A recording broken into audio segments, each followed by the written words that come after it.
Hello friends, good morning, જય શ્રી કૃષ્ણ, જય દ્વારકાધીશ. કેમ છો બધા? મજામાં? જો આજે વાગી ગયા છે 10, કારણ કે આજે ઉઠવામાં બહુ બધું લેટ થઈ ગયું હતું. આપણે તો રેડી મોસ્ટ ઓફ થઈ ગયા છે, જોઈ લો તમે, કારણ કે આજે આપણે જવાનું છે જોબ ઉપર. અને અત્યારનું વાતાવરણ તમને ફ્રેન્ડ્સ બતાવું. અત્યારે હાલમાં વાતાવરણ વરસાદી માહોલ વાળું છે, કારણ કે તમને ખ્યાલ હોય તો સોમાહું શું કહેવાય સ્ટાર્ટઅપ છે જ હવે, કારણ કે આ મહિના પછી તો હવે 15 દિવસમાં તો સોમાહું આવી જવાનું છે. એના રીઝનથી અને આમે અગાસી પણ છે 2-4 દિવસની, કે ભાઈ 2-4 દિવસ વરસાદની બહુ મારામારી છે એમ. હવે મેડમ અત્યારે શું કરે છે પેલા આપણે જોઈ લઈએ. જો મેડમ શું કરો મેડમ?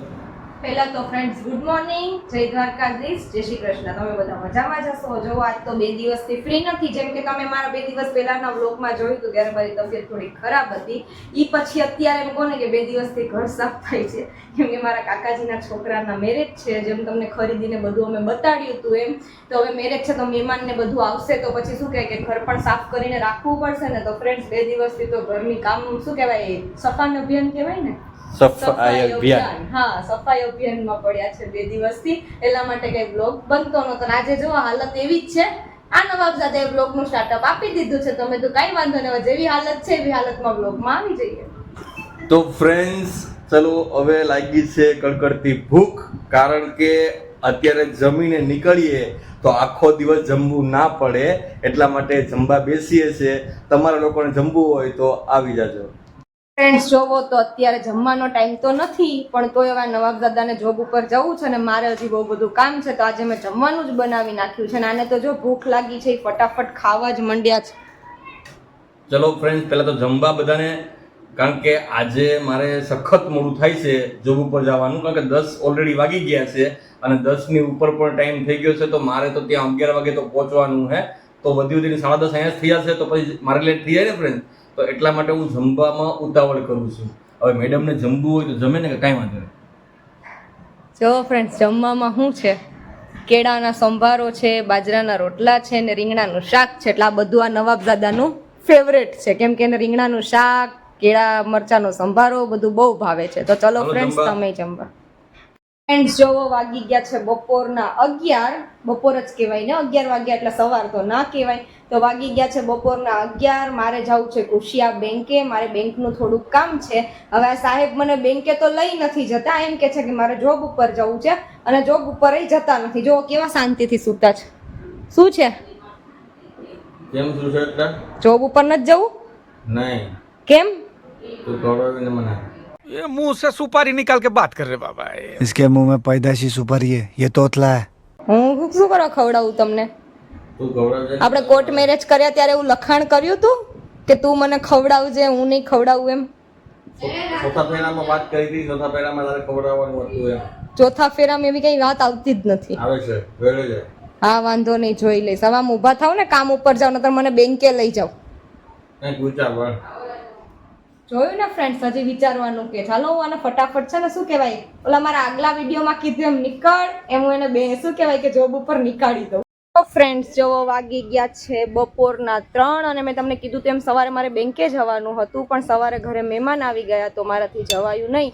હવે અત્યારે હું જાઉં છું બેંકે. મારી પાસે ઓલરેડી ખાલી 1 જ કલાક છે, કેમ કે 4 વાગે તો બેંક ક્લોઝ થઈ જશે. પણ હવે જોઈએ અહીંથી મને રિક્ષા મળે છે કે નહીં મળતી, શું છે. તો ફ્રેન્ડ્સ મારી સાથે વ્લોગમાં બન્યા રહેજો. તો ફ્રેન્ડ્સ તો હું ફાઇનલી દેવડી પાટિયા પહોંચી ગઈ છું. હવે અહીંયાથી મને ઘુસિયા માટે શું કહેવાય જવા માટે કંઈ મળશે કે નહીં મળે કંઈ ખબર નથી. સમથિંગ 3:15 તો થઈ ગયા છે. મારી પાસે પોણી કલાક છે. જો પોણી કલાકમાં મને રિક્ષા નહીં મળી તો બેંકવાળા કંઈ મારી રાહ જોઈને નહીં બેસે. ये बड़ी अच्छी बात कही आप. તો જો ફાઇનલી હું ઘુસિયા બેંકે પહોંચી ગઈ છું. 3:30 થઈ ગયા છે, એટલે હજી મારી પાસે અડધી કલાક છે. એટલે અડધી કલાકમાં મારે બેંકનું બધું કામ ફિનિશ કરવાનું છે. અને ફ્રેન્ડ્સ શું કહેવાય કે હવે એકવાર 3:30 વાગે અંદર બેંકમાં જતા રહ્યા પછી કંઈ પ્રોબ્લેમ ના હોય, કદાચ પછી 4:30 થાય તો પણ ચાલે, આપણે તો આપણા ટાઈમે પહોંચી ગયા ને. ફ્રેન્ડ્સ તો હું ફાઇનલી દેવડી પાટિયા પહોંચી ગઈ છું. પણ ઓલું શું કહેવાય કે છે ને કે અહીંયા અમારા ગામમાં જવા માટે ન બસ મળે ન રિક્ષા મળે તો ખરા, પણ બહુ ઓછી મળે, ક્યારેક જ મળે. તો હવે રાહ જોઈને કંઈ ત્યાં બેઠું તો નથી રહેવાતું. તો પછી અમે એમ શું કહેવાય એવું વિચાર્યું કે ભગવાને 2 પગ કેવા મસ્ત આપ્યા છે, તો ચાલીને જતા રહીએ. જો અમે ચાલીને જઈએ છીએ, અને પાછું શું કહેવાય શરીર બહુ વધી ગયું છે હમણાં. તો થોડુંક ચાલીને જઈએ તો ઉતારી નાખીએ ને. જો હું તમને રોડ બતાડું. જો ફ્રેન્ડ્સ છે ને, અત્યારે જો કે બીક જેવું કંઈ ના હોય, 4 વાગી ગયા છે એટલે આપણે મસ્ત શાંતિથી ચાલીને જઈએ. ફ્રેન્ડ્સ તો ફાઇનલી અડધે સુધી પહોંચી ગયા છે. કેટલા કિલોમીટર હશે? 1.5 કે 2 કિલોમીટર? 2 કિલોમીટર. ઓહ, જો 2 કિલોમીટર હશે એટલે એમાંથી કોને અમે 1.5 કિલોમીટર જેટલું કાપી નાખ્યું છે. કાંઈ વાંધો નહીં, ધીરે ધીરે ચાલ્યા જઈએ. હજી આગળ જઈને શું કાંઈ રસ્તો કપાશે તો ખરો, પણ મને તો એવું લાગે છે કે અમારા પગ નથી ચાલતા ને રોડ ચાલે છે. ત્યારે ગરમીની એવી હાલત થઈ છે કે અમને એવું લાગે છે કે અત્યારે શું કહેવાય, અમારો પગ નથી ચાલતા અને રોડ ચાલે છે. क्या बोला तूने? પણ કાંઈ વાંધો નહીં, હવે ધીરે ધીરે ચાલ્યા જાય. હું અંજુબેન કેટલા કિલો વજન ઓછો કર્યો? 5 કિલો થઈ ગયો. ઓ બાપા, 1.5 કિલોમાં 5 કિલો વજન ઉતરી ગયો. જો ફ્રેન્ડ્સ, આ બેનનો તો 5 કિલો વજન ઉતરી ગયો, મારો તો વધારે ઉતરી ગયો હશે, કેમ કે એક તો આમાં હતો ઓછો ને એમાં વધારે ઓછો થઈ ગયો હશે. ફ્રેન્ડ, અમારા ગામમાં જવાનો રસ્તો હું તમને બતાડું. આ રસ્તો બહુ ડેન્જર છે. તે દિવસે બપોરે એક્ઝામ દઈને 2-2:30 વાગે હું જતી હતી તો અહીંયા જ ડરી ગઈ હતી. જોવો કેવો સુમસાન છે ને, અહીંયા કોઈ માણસની બીક ના લાગે, પણ અહીંયા અમારે દીપડાની બહુ બીક છે.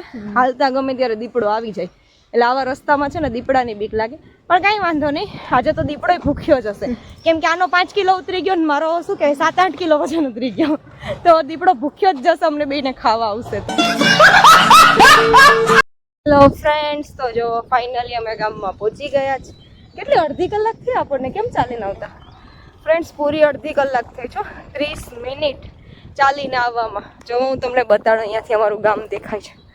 આપણું ગામ બહુ દૂર છે કેમ અંદર. જો ફ્રેન્ડ્સ, દેખાય છે તમને કે ફાઇનલી હું ગામમાં પહોંચી ગઈ છું.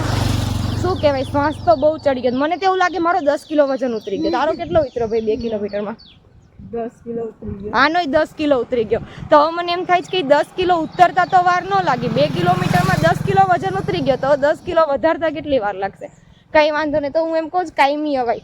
કાયમી આવું છે, આવું જ ને કાયમી. જો ફ્રેન્ડ્સ, અમે તો નક્કી કર્યું છે કે કાયમી 2 કિલોમીટર ચાલવું છે. તમે લોકોએ ડિસાઈડ કર્યું જ ચાલવાનું કે નહીં? આમ તો ચાલવું પડે થોડું ઘણું, આપણા હેલ્થ માટે સારું છે. તો આપણે જોબ ઉપરથી આવી ગયા. આજે આવવામાં વાગી ગયા છે 6:30. આમ તો આપણે રેગ્યુલર લેટ જ આવતા હોય છે, પણ આજે થોડોક પ્રયત્ન કર્યો કારણ કે વહેલું કામ પતી ગયું હતું એટલે વહેલા વહી આવ્યા. પણ હવે મેડમ છે ને, મને એવું લાગે છે કે હું પૈસાવાળો થઈ જાય. તમને એનું ઉદાહરણ બતાવું. જો આ પૈસાવાળો થવાનું ઉદાહરણ, આવી કટકટતી મહેનત કરે છે તો નક્કી હું પૈસાવાળો થાય. શું કે મેડમ? તો મહેનત તો છે ને, જો તો કેટલું ઝીણું ઝીણું ભરવાનું છે, આંધળી થઈ જઈશ વહેલી.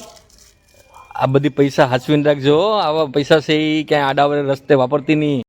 ये बड़ी अच्छी बात कही आप.